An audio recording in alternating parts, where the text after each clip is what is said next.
Welcome to Better Sex, where you get the information and inspiration to create and enjoy your best possible sex life.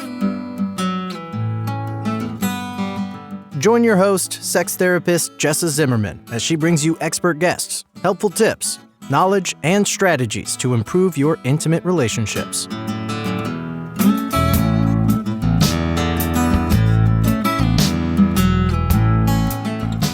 And now, your host, Jessa Zimmerman.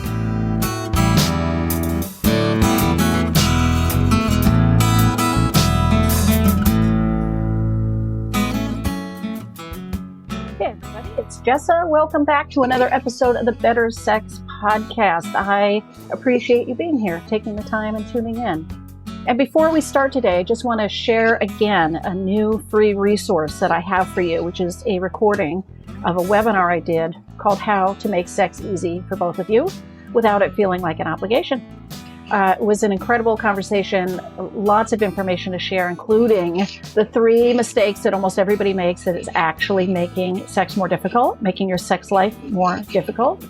So it's crucial that you learn this stuff and then get an idea of what do you do instead, right? How do you actually create easy intimacy? So you can go to intimacywithease.com/training and get immediate access to that webinar, and I invite you to do that.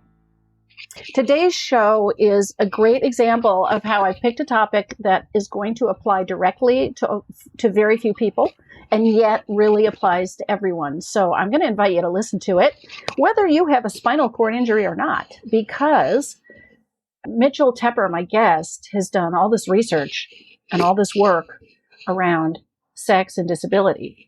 But the findings, what he learns about what really creates great sex, a great sexual relationship, great communication, all of this stuff applies to everyone. It's not about your genitals. It's not about your functioning. It's not about your ability to get aroused.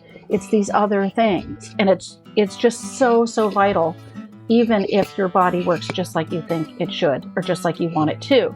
So, of course, anybody with a spinal cord injury is facing some of these challenges and adjustments.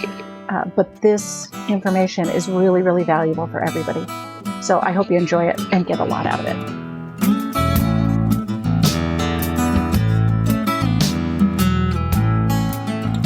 And before we start the show today, it is sponsored by Intimacy with Ease. It's a method to help otherwise happy couples achieve a sex life that is easy and fun for both of them, so that you can actually just enjoy your sex life with zero stress. For more information, if you want to watch a brief little training video that's available, all of that, go to intimacywithease.com. So Mitch, thank you so much for taking the time to talk to me today. Well, thank you. I appreciate you having me with your great list of experts you have on your site. You can join them. I would love to start just hearing a little bit about how you have gotten into, working with people or researching people with spinal cord injury. I mean, what's the backstory on your interest in this topic? Well, I mean, often they say, research is me search or whatever. Very personal experience. I acquired a spinal cord injury when I was 20. And so, kind of like the prime of the life. I was a lifeguard and, broke my neck in a diving accident. And this was extremely important to me. Yeah. At the time I was in business school. So that wasn't a particular academic focus of mine. But, I suffered a loss, with my spinal cord injury. And I had a lot of questions about my own sexual function. And, I also often talk about my rehabilitation was all sexual rehabilitation and research, trying to figure out why, for my situation, why I got an erection, but I couldn't ejaculate, why I didn't really feel the same. Will I ever be able to have kids again? Is anyone going to ever love me again? And so, I went to figure these things out on my own, and I just took it to another level. Yeah. So you've got a label, or people call you the prophet of pleasure. Is that? I don't know if, do your friends and family call you that, or is that just on your Amazon profile? I am the self-defined prophet of pleasure, and I had that handle, for over 20 years. When I got into this work in the research and education in the late 80s. I broke my neck in 82. I didn't really transition into doing research in this area till I was getting my master's in public health at Yale. Okay. And this national study of sex education and counseling and spinal cord injury rehab program. So when I, got into the work in the late 80s, a lot of the focus on sexual health was on HIV and AIDS, STDs, and unintended pregnancies. So Right. the focus wasn't really out there on pleasure. Maybe in the 60s it was, in the 70s with the sexual revolution. But I think, we took a cultural pause. And at least what I was seeing was mostly focused on, danger Yeah. and negative aspects of sexuality. I was working on helping people optimize their sexual function and their response after an injury or chronic condition, helping people regain that feeling, of feeling alive and those good feelings that come along with sexual feelings.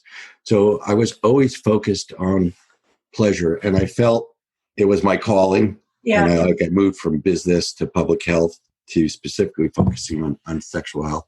And so, and in the beginning, there was no career path for me. So I had to create my own. So it was like, I was the prophet of pleasure, speaking the word, spreading the word that sexuality could be a positive thing. And I also called myself a sexual entrepreneur by default. Yeah. So there was no career path for me. And I had a degree in business first and in public health. In 1996, created sexualhealth.com, and that ran for 15 years until I sold it. And unfortunately, it's not there anymore. But it was one of the first domain level sites giving advice. And so, this was my calling. I did it because I loved it, not because I was earning any money at it. And I continue to do it. Sometimes I earn money and sometimes I don't. But I think that the work is valuable work, and it's needed out there. So. Right.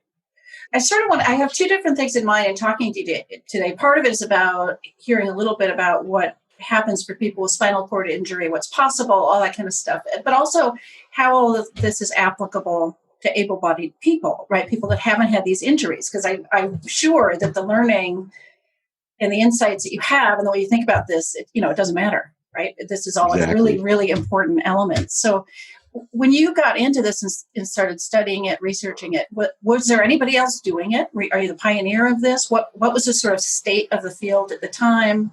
What have you been researching since then? It's funny that you used the word pioneer, because I was researching for something online with my name. I was trying to actually figure out when I started to use Profit of Pleasure, and I put my name in Profit of Pleasure, and I found somebody's online presentation on sexual pioneers with Kinsey and Masters and Johnson, and the last one on this thing was me. But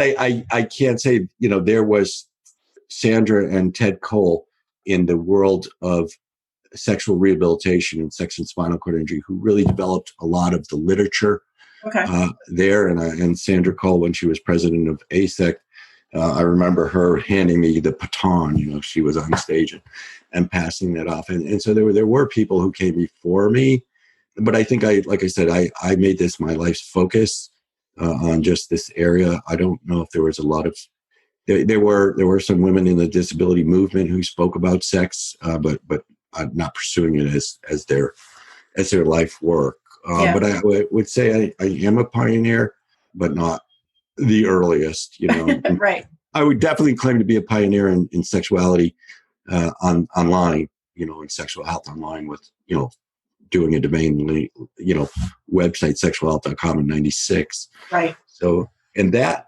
although I started it for people with disabilities to end the silence around sex and disability at the click of a mouse, which was novel in the mid 90s. Yeah. The site became quickly a leading site for everybody. I had hundreds of thousands of viewers. And, the majority of the content over time was not specifically geared towards disabilities. Although in the beginning, all my experts either had disabilities with MDs or PhDs or worked closely with. And in the beginning, when I had 8, it was like 7 out of 8 were with disabilities. And then when I had 68 experts, less than a dozen of us were that. And it just became, like you said, something good for everybody. So how do you distill down? I'm not even sure what to ask you here. How do you distill down your research? What do you want to share about what you've learned over the years of this work? Well, for people who've had spinal cord injury first, and then what this means for everybody else. It goes to both, as you said. I often say you don't have to break your neck to be a great lover, but you could learn a lot from someone who has. So I had to learn, and when I teach other people, not just spinal cord injuries, I've worked with young people, teenagers with all types of disabilities. I say, you have to know more than everyone else about sexuality, right? About human sexuality. And then you have to know about the specific aspects of your disability and how it affects your sexuality, including your sexual function, your sexual response, and your sexual expression. So I talk about function when I'm talking about pretty much reproductive function, and response when I'm talking about overall body response, and expression. Because some people with disabilities have no problems with function and response, but can't express themselves. So I work with young people with cerebral palsy who get erections or could have intercourse, and nothing mechanically is wrong except for they can't speak and they can't move in a way where they could express their sexuality. So when I talk about my research, I boil it down into this, looking at through both laboratory research, which we could talk more about later, with Doctors Beverly Whipple and Barry Komisarek, into orgasm in women with spinal cord injuries and these fMRI studies, and through qualitative research, which I did both with the women in the laboratory and men and women afterwards with spinal cord injuries, looking at people who experienced orgasm and who didn't, and try to understand why some people with spinal cord injuries were able to regain that ability to feel pleasure and orgasms and others didn't. And I asked people about sexuality after their injury, and then, what their thoughts were, what their first sexual experiences, and about their peak sexual experiences, whether they had orgasm or not. Mm-hmm. And so what I found out from studying people with spinal cord injuries is that the peak sexual experience needed to be with a partner that they trusted and they felt safe with. And when there was trust and safety, there was a feeling of connectedness. And these were their words. Right. And that is universal. So when I started to learn more about sexual trauma, and I never really thought of myself as having sexual trauma or people with disabilities, but then I started to study more about trauma, and people needed this context, this safe space of trust and safety and connectiveness to kind of move forward. And I'm like, okay, I guess, if someone has an injury, now I have, spared sensation, but not full function. But if someone has an injury and they're cut off from feeling in their genitals and function in their genitals and movement, that's a form of sexual trauma. Yeah. But, I mentioned before we get started, I listened to Dr. Peggy Kleinpack's, your interview with her. Right. And I love Peggy. I love her work. And she looked at people who experienced magnificent sex, right? Great sexual experiences. Her and I, we both look at how to help people optimize their sexual health. And so, your listeners can go back and listen to her.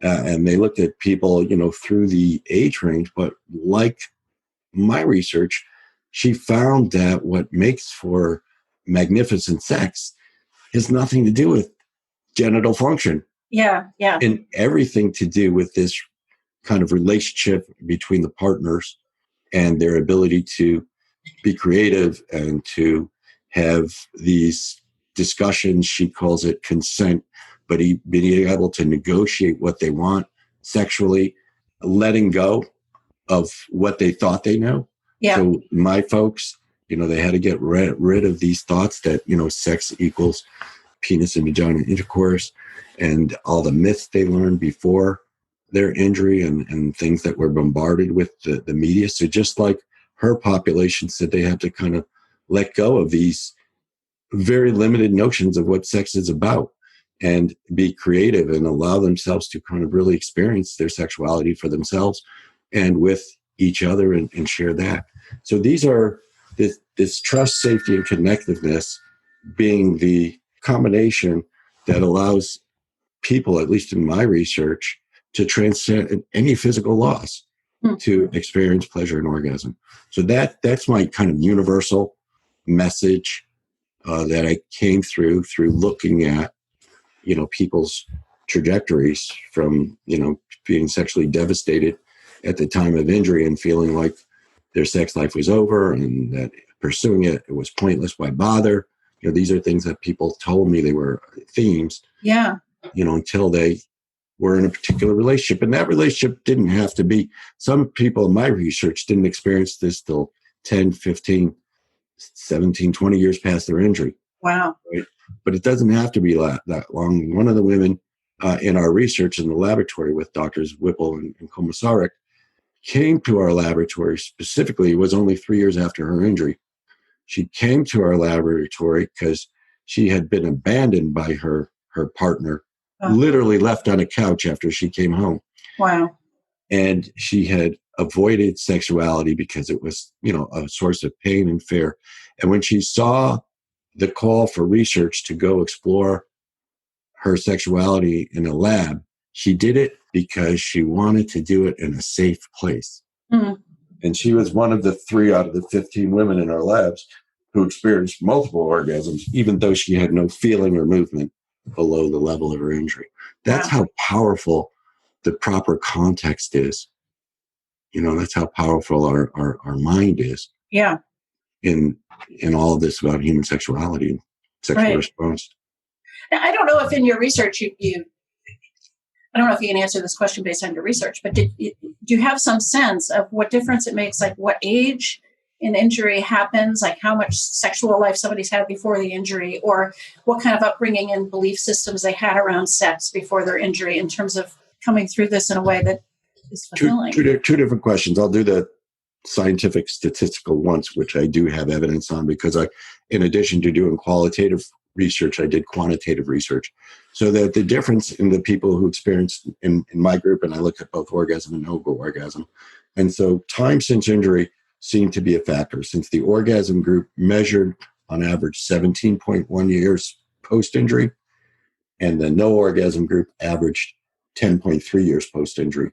So something happened over time. And that's where I learned about this process of sexual self-discovery. And I describe that in my book. But so what I did look at quantitatively, was there a difference in knowledge using some validated sex knowledge things? Was there a difference in attitude using validated sexual attitude? There was no difference in sexual knowledge or attitudes before injury, and the amount of both religion and religiosity, as far as how much people practice their religion and believe it, didn't make a difference. What made a difference was the time since injury, and then this other factor we measure is called sexual self-esteem. Could you say a little bit more about what that is? So people say, if you have high self-esteem, everything will fall into place. Well, that's not true, because there's this most cited self-esteem scale. It's called the Rosenberg self-esteem scale. And it's got 10 questions about your self-esteem. None of them are about sexuality. Mm. So how can somebody, from a research perspective, say if you have high self-esteem, everything else will fall into place? What I found, and really one of my colleagues, Dr. Linda Mona, did her, and she has a disability. She's a PhD sexologist and psychologist with a disability, looked at this aspect, and she saw that sexual esteem was a separate, independent measure from self-esteem, which makes sense, and that people who were born with their disabilities had, a higher sexual esteem than people who acquired it, right? Because it was natural for them versus losing something and then trying to regain it and constantly comparing. Right. And when I work with, so getting to the non-scientific answer, when I work with people of all ages, I find it more difficult working with older folks who, when I say older, on average, when people have a spinal cord injury or traumatic injury, is usually around 20, right? more or less, as far as spinal cord injuries, right? Older would be over 40. Okay. Just for relatively. So the folks who are in their 40s, 50s, fall off ladders, whatever type of injuries, the injuries are different, are harder for me, to get them to see the light because they have so much experience. And what we learn, right? When I ask people, I think, how do you learn about sex? Most people learn about sex from having sex. Right. Right. Right. They don't learn about it in school, or Right. not about sexual pleasure or sexual response. Right. They don't learn about it in church. Their doctors aren't talking to them about it. So their knowledge is going to be based on their sexual experience. Right. And some are great and some are not so great. And so that's what they know. And what we usually learn is a very genitally focused, performance-based notion of sex. Yeah. And, for men, I have to get an erection, I have to get it in, I have to keep it in long enough for her, Right. for the heterosexual one, and then I have to ejaculate. And even if I'm masturbating, I need to see that I'm ejaculating as much as I did before. Right. Because you would not believe, like, running sexualhealth.com for 15 years, men's questions, are about the quality of their ejaculate, the quantity of their ejaculate, the force of their ejaculate. Yeah. We are very focused on our ejaculation, Yeah. And so those type of things, and women get the similar messages about sex is about, intercourse, and I don't know if folks who are gay or lesbian are getting many messages, Right. Right. So, I don't want to be totally heterosexist here in my presentation, but I'm giving you some stereotypic learnings that we have out there. So the more entrenched people are in that idea before their injury, the harder it is to help them kind of switch gears to let go, to move forward, and to experience, their sexuality in a different way. Sometimes many people end up experiencing their sexuality and pleasure in a better way. Yeah. Well, because you're talking about with the trust and the safety and the connectiveness. So, I mean, the stuff that really matters has nothing to do with bodies. And I don't want to get too esoteric here, because we're not doing, I also do pleasure and orgasm, right? Right. So, and you can have trust and safety in a relationship that's very short term. Like some folks, their first relationship was in the hospital with somebody else with a similar disability. So they trusted them. They felt safe because they didn't have to share stuff with them. But I also teach people about their own sexual response and pleasure. So I work with, like, it sounds like I work with all men, but I don't. But men who come to me and, say they have a problem, with whether it be erections or they think that they have sexual compulsion problems and stuff like that. And they're so disconnected from what's going on in their bodies. Yeah. And I work with them to kind of focus on learning about their sensations, both in their penis, their scrotum, but the rest of their body too. And I have them, slow down. I give them exercises to do, when they're, instead of masturbating, self-exploration. And we dissect what's going on, and so they'll be able to really connect with their own pleasure, and to have, like, if somebody's constantly searching porn and, and masturbating to porn, have them really just do it without any images, by themselves in an exploratory way, to let me know, what the feelings are, what the responses are. And they come to learn a lot more about their responses and also in pleasing a partner, because people are going by with the idea that, all partners like you to have an erection for so long and to pump so hard. And that's not, what everyone wants. Right. So I'm teaching them how to use their breath, how to, use sound, how to be free to make noise, to use vibrations, and to use touch, to use alternate sensations, to experience pleasure and orgasm orgasms that aren't necessarily, quote unquote, triggered by genital stimulation. I'm really teaching people to expand their repertoire. Right, right.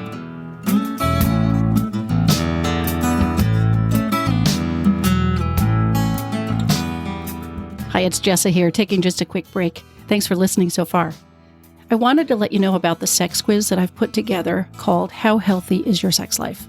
I've taken a close look at the typical ways that I see couples get into trouble with sex, including avoidance, neglect, negativity, distraction, and boredom. And the free quiz will score your individual results based on these factors. And then I provide my recommendations and ideas, including my top 10 sex tips, which will help you make instant improvement. If you'd like to take the quiz and see how healthy your sex life is, you can do it right now at sexhealthquiz.com.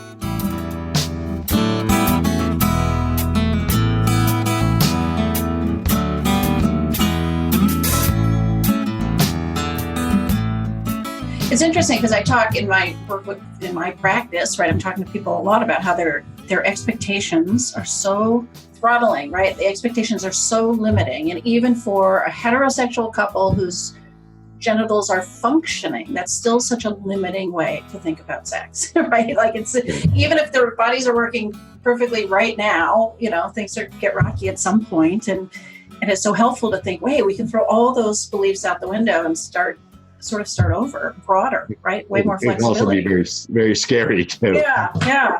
So how do you, for most of the listeners who will not have had spinal cord injury, how do people start to apply some of these ideas? What do you recommend in terms of building sexual self-awareness? Well, it's amazing. So like one of the techniques I believe very, very strongly in is sensate focus. And so that's using touch, right, to get in tune with sensations and with each other and creating a way of touching, as they say, for your own interest, right?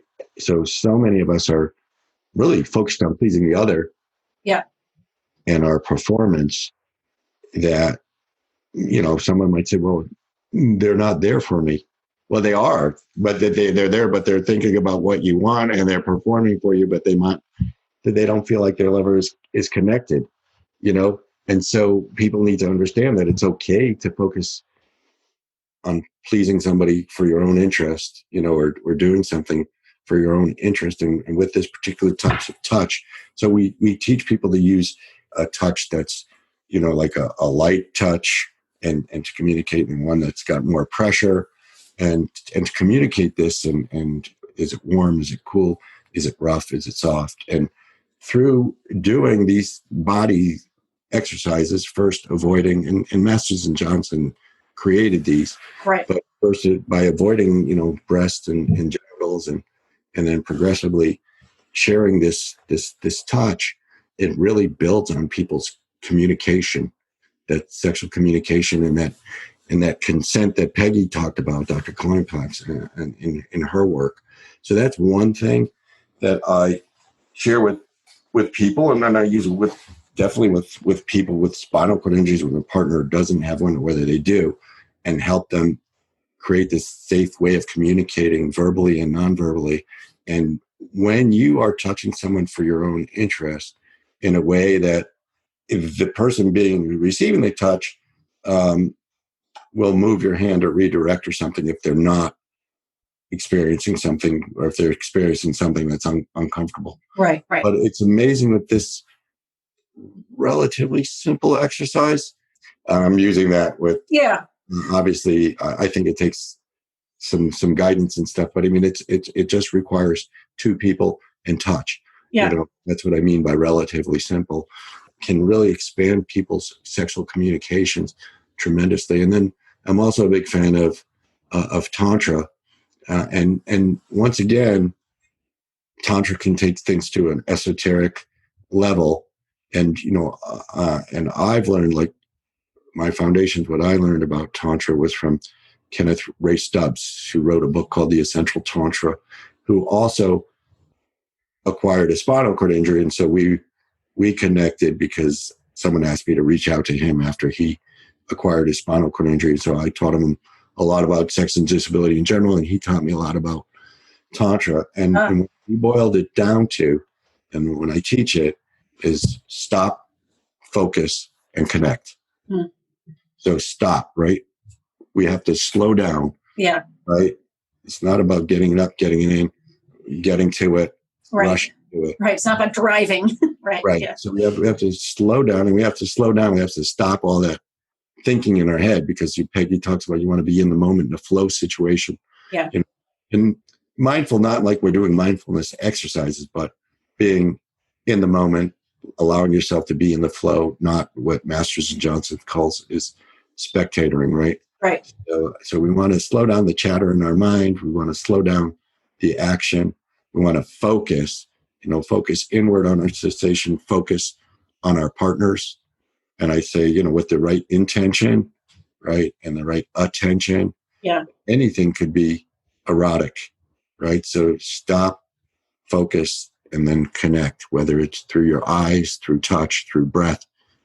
And so like when my wife and I use wife because we use that versus partner, we don't sit on pillows and look at each other, in like perfect tantric positions. Right. But we incorporate mindfulness, tantra, yoga into just very flexible, non-scripted play. Yeah. Right. So if someone comes and they think Tantra, right. That's too woo-woo or something, right? Woo-woo, yeah. No. Yeah. It's just exercises. I do a workshop called Accessible Tantra, Mindfulness and the Yoga of Sex. Mm. And I tell people how they could take things like a mindfulness app. And these are even, I use these techniques with guys who come to me for premature ejaculation or rapid ejaculation, right? And they're using these techniques along with the sensate focus that I tell them to do with their masturbation, and they're just increasing their amount of time, by many minutes over a very short period of time. Yeah. Using these techniques. So they're all very valuable. They're all very accessible. And so you could use a mindfulness app. You could go to yoga, right? Because yoga helps you with your flexibility, your bed mobility, your breathing, right? So if you do these things in your other aspects of life, like sexuality is part of your life. It's not something that's just there for the moment when you're having sex. Right. So if you incorporate some of these practices into your life, you'll be more mellow and your sex will be more fun. So, I'm hearing, I won't come up with everything that just crossed my mind, but I'm hearing some different themes in the things you're recommending, being present in the moment, slowing down, focusing on yourself, like doing things for your own pleasure, communication, right? Really learning what you actually like, as opposed to what you think you're supposed to like or the way it's supposed to be, what's actually developing that flexibility and maybe broadening the repertoire a little bit. It's not this tried and true, this thing we think is supposed to happen. The only thing you forgot was the letting go. Yeah, okay, and the letting go. Yeah, all of which benefits all of us, right? Spinal cord injury or not. So it's funny because I was just reading a book, Limitless, which is about learning to learn by somebody who had a brain injury when he was growing up and now teaches everybody about learning.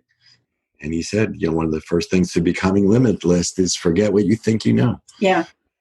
Yeah, it's so true in sex. Yeah. It worries me when people think they know everything. It's like the more I learn, the less I know, the less I'm sure of. Yeah. So what does it mean about orgasm if it's not tied to genitals, right? Like I think many people are thinking, wait, you rub a certain body part enough until someone has an orgasm. And you're saying that's not, people are able to experience this without that. What's happening or what else is it about? Talk to women who experience orgasm through nipple stimulation alone, I had women in my support group, in my research, one woman who had an orgasm when she was giving oral sex, the penis on the roof of her mouth triggered orgasm. So we know it's positive. People have orgasms in their sleep without touching their genitals. Mm-hmm. That's one of the easiest things to show how orgasm doesn't need to there. So but can't say orgasm isn't connected with the genitals, right? Because we come to know Yeah. orgasm, usually through masturbation or through whatever, through horseback riding or bicycle riding or Right. clothes rubbing, whatever, roller coaster. However we come to learn about orgasm, it's something that's, triggered. I use the word triggered, initiated, often first through genitals, right? And so we learn to connect orgasm with that. And then when we learn about Masters and Johnson sexual response cycle, the orgasm stage, we connect orgasm like with ejaculation and with genital contractions. Right. But that's a limited notion of orgasm. When you look at orgasm, and Beverly Whipple and Barry Komisarek looked at this in the lab, and Gina Ogden, right, initially, they looked at women who could orgasm through fantasy alone. Right. They called it thinking off. And, Beverly and Barry, measured this in the lab, right? So, we knew that there were women who could have orgasm through fantasy alone, right? And so we've measured that. Barry has now done recently, I think, published earlier this year, fMRI mapping of the brain, right? Which we had maps of the brain that showed, the toes near the genitals, etc. But they were done in a different way. They were done by stimulating someone's brain, when they were awake and mapping it. Barry went a step further with a fMRI and people stimulating themselves in a machine. And he showed not only the toes or near the genitals, but also both male nipple, just like the female nipple, feeds into the brain at the same area as the genitals. Huh. Okay. So we could show, that the brain is quite flexible in what goes into there, and that we can, like I said, with the right focus and intention and the right stroking. I have talked to able-bodied women. I'm just like at a family event who said, when people find out what we do, they tell right. This is what you're talking about. talking about, being sitting on the couch with this guy that she liked, and he was just rubbing her arm, and she had an orgasm. So if your mind is in the right place, right, and you let your body follow, then you can learn. And I think it's a learning process. It just, right. I don't think it just happens. If, when you lose something and you go search for something else and you focus on it and you develop it. So I think it's a potentiality that our bodies have. And even stories of at least a story of a nun, who was celibate, who enjoyed meditating to watching the sunset, and that was orgasmic for her. Not just like orgasmic, but really orgasmic for her. Yeah. Right. So it's not just a physical sensation or a particular event. Oh, I'm saying it was a physical pleasure. Oh, okay. It wasn't orgasmic like I eat chocolate and say, "Oh, that's orgasmic." Right. It's so good. Yeah. I'm using the term literally. Okay. That watching the sunset could lead to an orgasm. And what about? How important is orgasm? It's to me that wouldn't be the definition of that's not the only payoff of being sexual with a partner, no, right? Actually, that's why I did my research on pleasure and orgasm. Yeah. It's funny. I use orgasm because quantitatively, right, you could look at some of the differences between orgasm and no orgasm. Right. Yeah, but orgasm isn't set up as the goal. Right. Like Beverly did her work on the G-spot, Beverly Whipple. Yes. She said, let's not let that be the best be the enemy of the good. Right. And Barry McCarthy talks about good enough sex. Right. And Barry and Rosemary Bassoon talks about like this female model of sexual response. And she looks at all the different motivations, the reasons people have to be receptive to sex besides orgasm. Right. And yes, so sex and sexual communicating and being physical with each other and being intimate with each other has a lot of positive rewards and benefits, even without orgasm. Right. So it's funny. Thank you for redirecting me because the point isn't being the goal of orgasm, and and so it might happen dependently for people all the time, but there's some people it doesn't, and that shouldn't keep you from being sexual, right? So if you feel like you're a failure because you didn't have an orgasm, or I'm not going to start because I can't finish. I'm sure you hear that. Yes, I do. I work with injured veterans, and I remember doing a group, I don't know, like, let's say 100, 125 couples, right? With the one partner being seriously injured. And, remember a woman standing up and saying, "Doc, what do I do if he can't finish?" Right. And so this might have been because of PTSD or brain injury or medication. Right. But people are totally lost. Yeah. And so I have to get into, discussing what you and I might call sexual scripts. Right. And so people have their scripts. And I talk about, you better stop right there before you go any further, right? So people know Meatloaf's song about first base, second base. So people recognize the baseball script, right? We get first is kissing and second is touching, third fingering and the home run, right? And so people know, KISSAING, first comes love, then comes marriage, then comes so and so, and the baby carriage, right? So there are nursery rhymes and there are things culturally that we learn scripts from. And when we can't fulfill that role, when we can't pay that role, we can't fill that, we're lost. What do we do if he can't finish?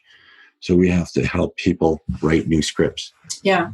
I talk a lot about, no matter what the sexual dysfunction might be or whatever's going on with somebody's body part, like, it's nice to try to do what you can around functioning. It's nice to be able to, have an orgasm, be able to have an orgasm if you want one. And yet, if you can't, or if this thing isn't going to change, or it's not going to happen this particular day, how do you just optimize your experience that you have access to, right? It's not dependent on that functioning. Or it's not you dependent may be on a drug that we can't stop, a medication that can't stop, because if you stop it, it's going to put yourself in more depression or more danger, right? But, to get somebody to embrace the fact that they could be sexual in a different way, and if their partner wants penetration, there's other ways, just there's plenty of things you can use for penetration besides a penis, or, if it's affecting your lubrication, there's plenty of things we could use for lubrication. Right. So some people do take pleasure in connecting, whether it's through intercourse or through touch or through the internet. They take pleasure in connecting in a sexual and intimate way. Yeah. And the inability to experience orgasm, whether it is because of fatigue, stress, other aspects, medical aspects, medications, nerve damage that makes it more difficult. If people are willing to explore pleasure without having an expectation of orgasm, that will keep, I think, them in a lot more healthier spot, sexually speaking. Right.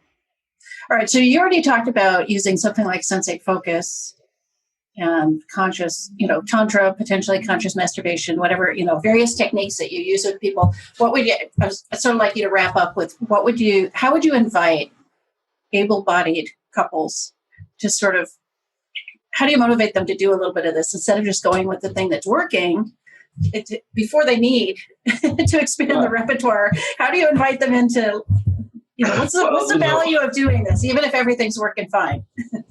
Well, the value of doing anything is maybe including getting a little bit more fun. It's so funny. A lot of people, they're working at sex, and like Peggy says, it takes effort.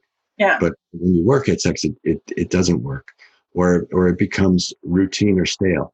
So, there are different things like trust, safety, and connection that I talk about. I also talk about creativity, adaptability, and a sense of humor. Mm. So I don't think anyone can argue that being more creative in the bedroom isn't going to help. Yeah. And I bet you if partners would speak up with each other, they probably would each like to say to their partner, "Hey, this has been great for all these years, but maybe a little creative," right? Yeah.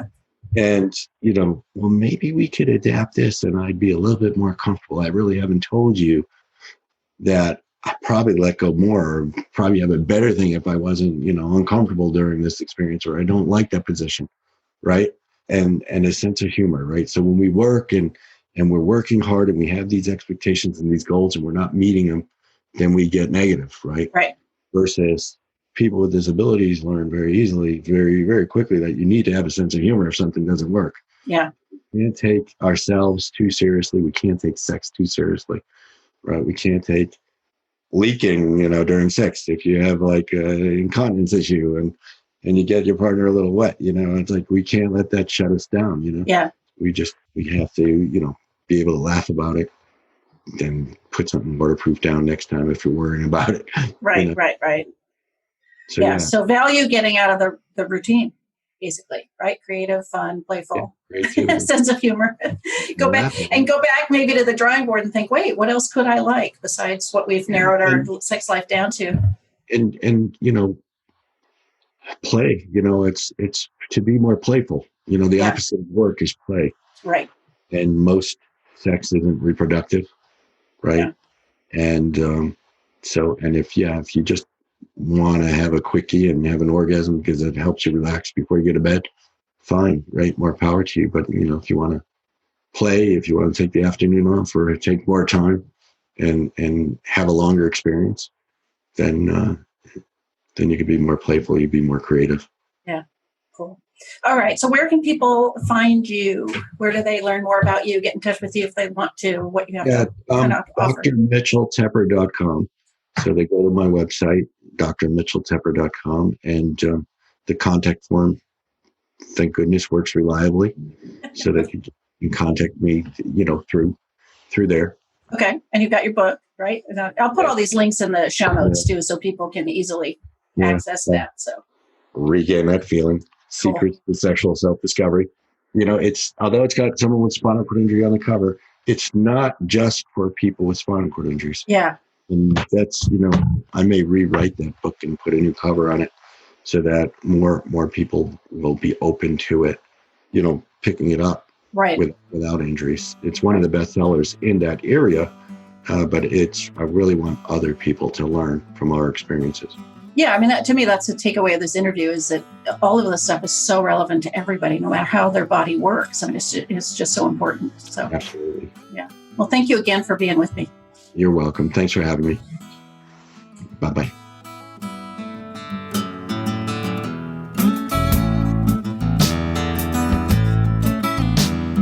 You've been listening to Better Sex. Please visit our website, bettersexpodcast.com, for show notes and additional episodes.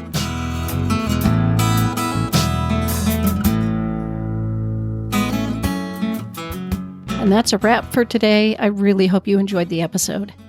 If you are enjoying the podcast, if some of this material resonates with you and you would like to make a difference and make sure that this keeps coming out in the world once a week, ongoing, there are a couple things you could do to show your appreciation. The first would be to go to iTunes and rate and review the show. That really helps us be found by new listeners when you review the show on iTunes. You can find a link at bettersexpodcast.com/iTunes. The other thing I want to invite you to consider is becoming a Patreon. For a small monthly pledge, you get some benefits. So for $2 a month, you get advance access to every single episode.